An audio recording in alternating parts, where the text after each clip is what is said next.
vamos falar mais sobre todo esse cenário, então, de tensão no leste europeu, agora com entrevista importante para você acompanhar. Vamos conversar com o embaixador Rubens Barbosa, especialista CNN. Embaixador, boa noite. Bem-vindo ao vivo aqui no Expresso CNN. Ao vivo é sempre melhor. Tá me ouvindo bem, embaixador? Mona Lisa falando. Boa noite, Mona Lisa. Estou ouvindo muito bem. Muito obrigada por aceitar o nosso convite e conversar conosco. Embaixador, nossos analistas ouviram hoje versões ou opiniões, a melhor palavra é essa, opiniões diferentes sobre o momento da viagem do presidente Jair Bolsonaro, da comitiva brasileira, para Moscou. Dava para não ir, embaixador? Era para não ir? Olha, eu, desde o começo, sustentei que não era possível o presidente adiar essa visita. Essa visita foi marcada em outubro do ano passado. O nosso ministro do Exterior esteve em novembro em Moscou e marcou a visita, combinou com o ministro do Exterior da Rússia e não havia crise nenhuma lá.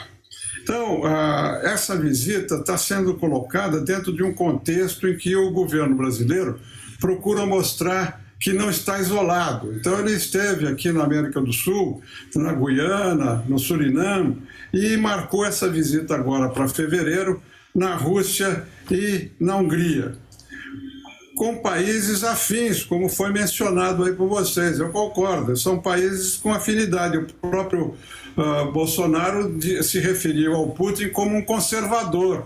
Então, não dava para desmarcar essa visita, inclusive porque há uma semana, 2 semanas atrás, autoridades americanas fizeram sentir ao governo brasileiro a inconveniência da visita. E isso demonstraria uma fraqueza do governo e do Bolsonaro se ele aceitasse essa pressão americana. Então, ele ficou numa situação de não ter opção, a não ser manter a visita e torcer para que um dos riscos da visita, que é uma possibilidade de uma intervenção na Ucrânia, intervenção armada, ocorresse durante a sua permanência em Moscou. Eu acho que a solução negociada está caminhando. Eu, desde o começo, não achei que havia clima e que havia interesse de nenhuma das partes para uma guerra. E nós estamos vendo aí sinais dos dois lados que uma solução negociada está sendo encaminhada. Não vai ser uma solução que atenda a todo mundo, ninguém vai ficar satisfeito, mas vai sair todo mundo dizendo que ganhou. Sim, embaixador, vamos fazer rodadas de perguntas com o nosso time do Expresso. Caio Junqueira chega na conversa também. Caio. Embaixador, boa noite. Como o senhor avalia a posição da diplomacia brasileira de uma forma geral nessas orientações em relação ao presidente Jair Bolsonaro e essa viagem? Olha, eu acho que depois da saída do Ernesto Araújo, com a entrada do Carlos França, a situação melhorou muito do ponto de vista institucional. O Carlos França mudou muitas coisas em termos de política, construiu pontes, restabeleceu as ligações com a Argentina, com a China, e ele tenta executar uma política normal, política externa normal. Acontece que aqui no Brasil, o nosso sistema é que a política externa é definida pelo presidente da República. Então, você ter um embaixador do Tribunal de Contas nomeado para Portugal, você ter visitas que são marcadas por afinidades pessoais e não por questões de Estado, são vistas dentro do Itamaraty como políticas do presidente da República que o Itamaraty tem que cumprir.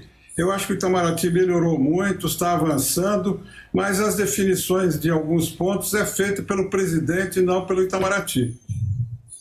O que é um equívoco ou vamos aí na margem de erro, embaixador?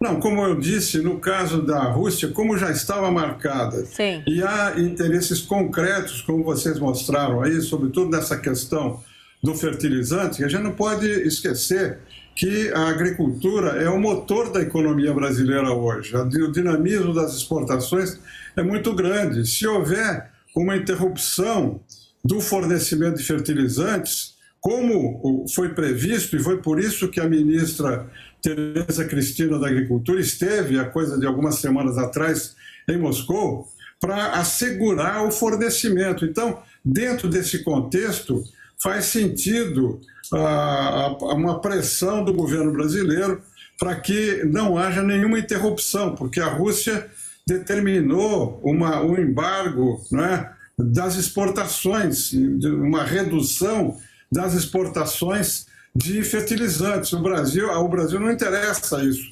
Nós temos que manter o suprimento. Então, não creio que tenha sido um equívoco, até porque, como eu disse, o Itamaraty também está nessa mesma linha, eu não acreditava desde o começo que houvesse uma solução armada.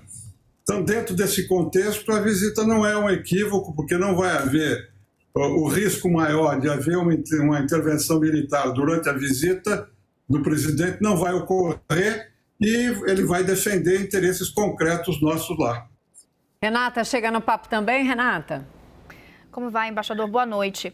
O senhor comentava desse caráter ou seja, Bolsonaro programou a viagem já há bastante tempo, não havia como prever que esse conflito, que a iminência do conflito, né, estaria tão próxima à viagem. Bastaria, então, a comitiva presidencial, nesse momento, torcer para que essa saída negociada, diplomática, seja bem sucedida.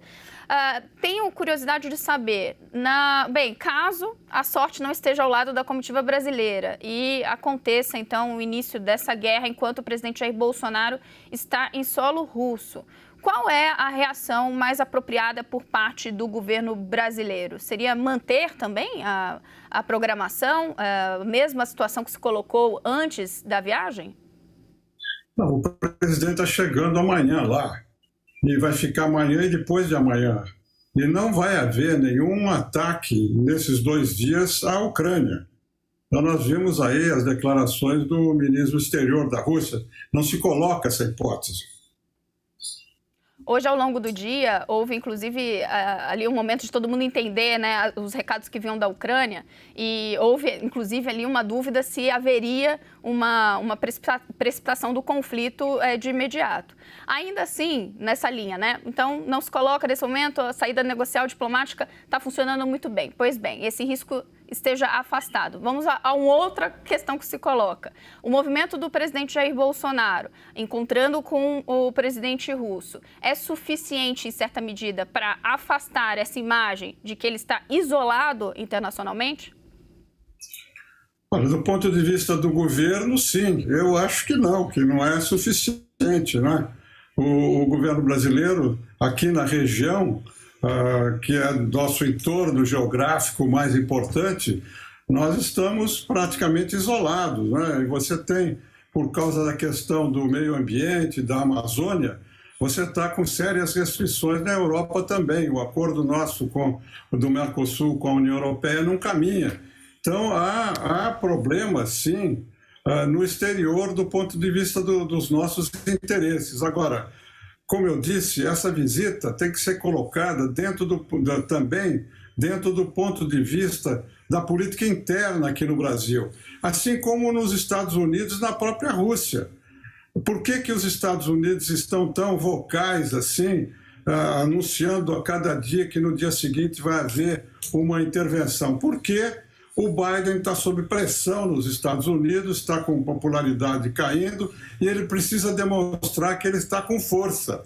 A mesma coisa com o Putin na Rússia. Também há movimentos de insatisfação interna na Rússia. Ele precisa demonstrar fortaleza. No caso do Bolsonaro é a mesma coisa. As condições políticas internas, a eleição, a manutenção da fidelidade do seu grupo e tal, exige algumas ações, e ele, dentro desse ponto de vista, tomou essas ações. Se vão ser suficientes ou não, se vão ter repercussão negativa ou não, vai depender dos acontecimentos. Eu acho que, nesse momento, ele está com um risco menor de estar na Rússia quando se houver um ataque à Ucrânia. Isso, do ponto de vista dele, é positivo, né? Então, não há uma análise pura da viagem, tem que ser colocada dentro desse contexto da política interna de cada um dos países. Fazer mais uma rodada, então, embaixador. Há alguns dias a gente tem ouvido, né, de diversos interlocutores importantes, mundiais, diferentes. O Ocidente tem dito, né, há vários dias, não sei se já faz mais de uma semana, mas na minha cabeça tem a contabilidade de dias, de que sim, vão atacar a qualquer momento, sim, vai ter invasão, sim, vai ter conflito.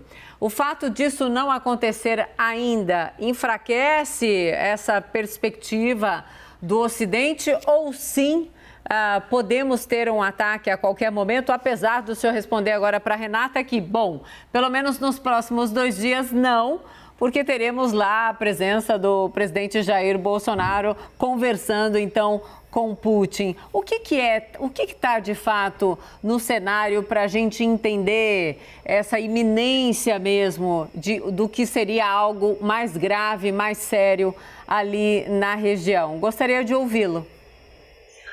Olha, Monalisa, eu desde o começo não comprei essa ideia que vem das agências noticiosas aqui do Ocidente, sobretudo com informações divulgadas pela inteligência americana. Por razões internas, isso ocorreu.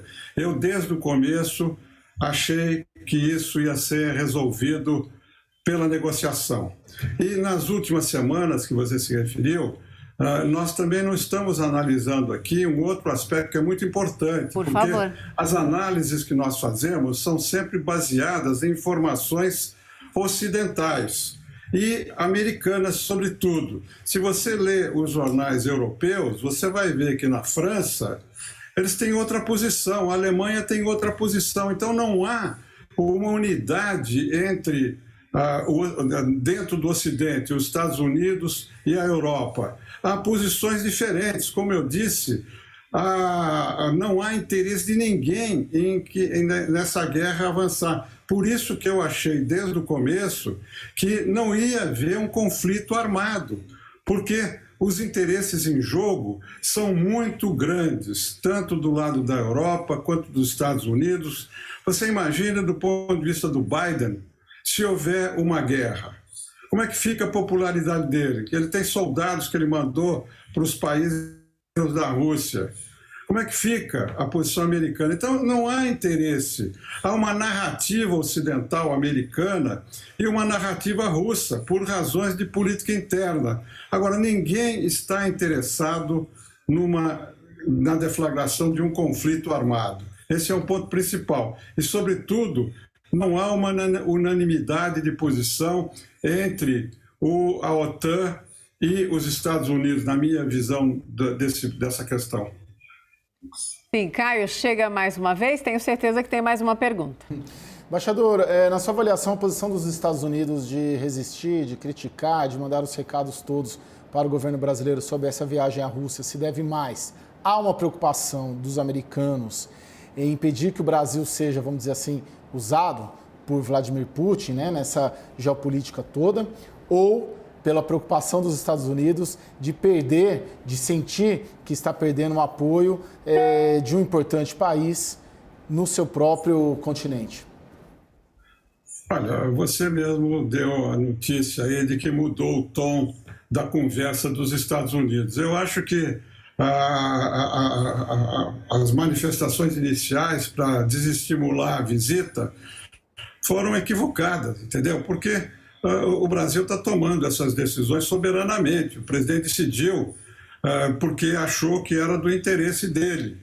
Uma pressão americana e uma desistência do presidente Bolsonaro ia mostrar o contrário do que ele está querendo mostrar. Ele está querendo mostrar força, que não está isolado, e se ele voltasse atrás agora, seria interpretado por vocês como uma fraqueza e uma submissão aos interesses americanos. Esse que é o problema. Então, eu acho que os Estados Unidos entenderam que o Brasil tinha, dentro da sua política externa, autonomia para fazer o que quisesse. Então, desde que ele vá e dê uma mensagem positiva, tudo bem. Eu acho que o presidente não vai poder falar diferente do que o Brasil já falou lá nas Nações Unidas. A posição do Brasil nessa questão da Ucrânia e da Rússia é muito clara. Foi colocado nas Nações Unidas pelo representante nosso lá que o Brasil é favorável a uma solução pacífica, contra qualquer intervenção armada e a favor da soberania dos países. Isso que o presidente deve repetir lá, dentro do que os americanos agora estão sugerindo. Mas ele vai fazer isso não porque os americanos estão sugerindo, porque essa é a posição tradicional do Brasil e que foi dita uma semana atrás publicamente nas Nações Unidas. Renata, mais uma questão para o embaixador? Claro, embaixador, a relação Brasil e Rússia, ela é muito antiga, né? E ela perpassa aí governos. Inclusive, se a gente olhar para trás, né? No governo do PT, houve ali todo aquele investimento nos BRICS, na relação Sul-Sul. Então, não é novo que haja uma diretriz e uma programação por parte do Itamaraty de um movimento de aproximação em relação à Rússia. O que a gente não conseguiu ver muito ao longo desses muitos governos e dos muitos anos é que esses movimentos se transmutassem numa corrente de comércio mais robusta. A Rússia está, claro, ali entre os países em que há importâncias econômicas inegáveis, mas ela não está ali logo na lista inicial do Brasil, né, de interesses econômicos ou de corrente de comércio mais relevante. O que afeta nesse caso, né, que haja um desenvolvimento maior dessa relação bilateral? Falta foco nesse sentido? Há resistência do lado russo? Como a gente poderia, o governo brasileiro, maximizar essa relação? Olha, se você for verificar, a economia da Rússia é do tamanho do Brasil. O Brasil deixou de ser uma das 10 maiores economias e está junto com a Rússia. Então, vocês mostraram aí a produção e a exportação e importação entre os dois países.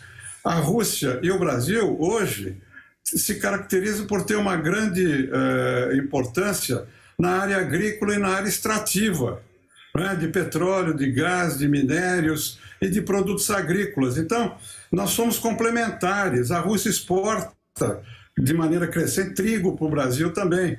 A Rússia não tem tradição de exportação de produtos manufaturados. E o Brasil também, tampouco tem a tradição de exportação para a Rússia. Então, o desenvolvimento das relações entre os dois países vai ser nessas áreas, na área de extração mineral, na área agrícola. E nós estamos vendo hoje que o Brasil está começando a ter que diversificar suas exportações.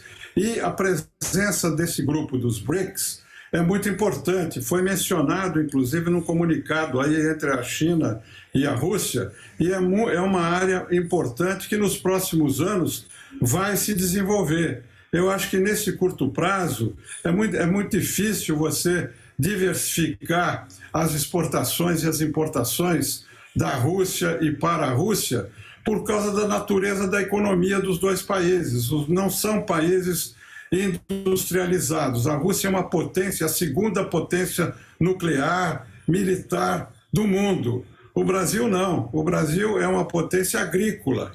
E a cooperação entre nós se dá de maneira limitada. Não há uma grande corrente de comércio e nem vai haver no futuro, porque ter 7 bilhões de dólares de comércio com dois países grandes como o Brasil e a Rússia é muito pouco, mas não há possibilidade de grande diversificação, porque tanto a pauta russa quanto a pauta brasileira é muito limitada. Embaixador Rubens Barbosa, especialista CNN, muito obrigada, embaixador, pelo papo, pela conversa.